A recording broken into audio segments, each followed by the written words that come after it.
This is take two because the first time I recorded this, I still had the baby monitor going. And so all you heard was the sounds of Catherine snoring, which is great, except doesn't really tell you what I'm doing. All right, so I'm actually in the process of repainting our kitchen cabinets. You can see they're still kind of working on it. But they have been, oh, hi orchids, those are all my orchids. Oh, here, you gotta see that one. It's kind of hard to see there. Isn't that gorgeous?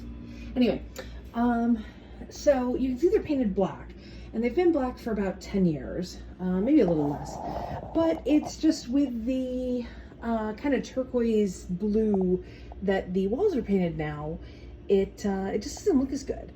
So I'm doing the uppers white and the bottom, let's see if I can kind of, is going to be gray, and just ignore the various detritus of life.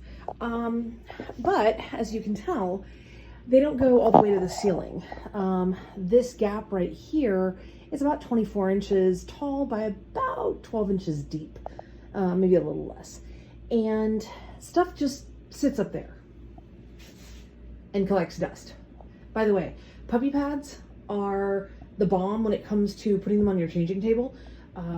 They're the exact same as the kid changing pads, except these have like bones on them instead of stars and whatnot. But they're about a zillion times cheaper. So there you go. You know, because all of my experience, parenting hack. Anyway, so these kind of just end up collecting stuff and dust and grease and everything else. But getting new cabinets is kind of not in the budget right now. So I decided to improvise, and I'm sure that fills everyone with joy. Anyway, let me take you out to the garage and I'll show you what I'm gonna do. So, we're just gonna ignore the disaster that is my workbench right now. I went to Habitat for Humanity and I picked up some cabinet doors. I think I paid $3 each for them, and I think I got 5. Yeah, $3, 5 of them.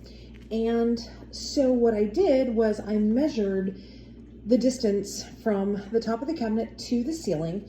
I used the door to do it, and then I kind of marked what I needed to trim off. And so you can see that there's a cut edge here, and then this is going to be the side that goes against the wall because it just was a little tiny bit too wide.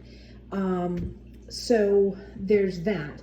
And then what I'm going to do is, so these two pieces go together, and they're going to, you know, I'm going to shorten the door, and I'm going to use pocket screws, Kreg jig thingy, to put the door back together with, you know, I'm going to glue it and then clamp it and then drill it or screw it. So then I'll, of course, fill in the seam with wood putty. Whoa, get that off there.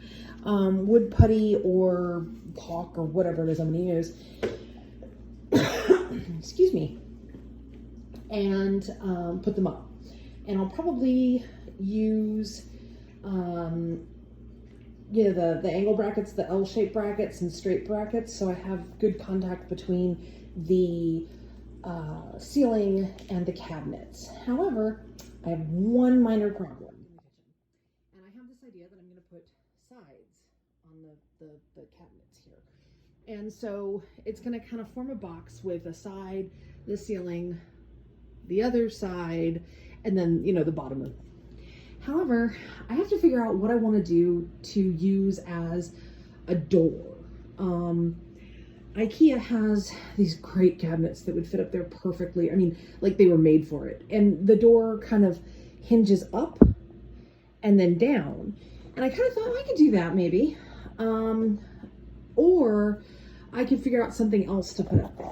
I don't want to try and do doors because that's just way more woodworking black magic than I want to mess with right now. And I was thinking, well, you know, what if I got like old-fashioned windows and hung them so, you know, you could like swing them open, because nothing that goes up there is needed like every day. But there's a couple problems with that. One, they're expensive. Holy cow. They're really expensive. And two, I don't know if I'm gonna do, if I could find the right sizes, because I've got 2 double cabinets, and then let's look at the ceiling, and then I've got a single, a double, those are paint samples, ignore them. So, what do I do about that? Can I find the right sizes? If I can I afford the windows? So I was thinking maybe make frames and then do the little pieces to where it looks like it's a pane of glass, and then maybe do acrylic or plexi or something. Anyway, so these are the conundrums I face.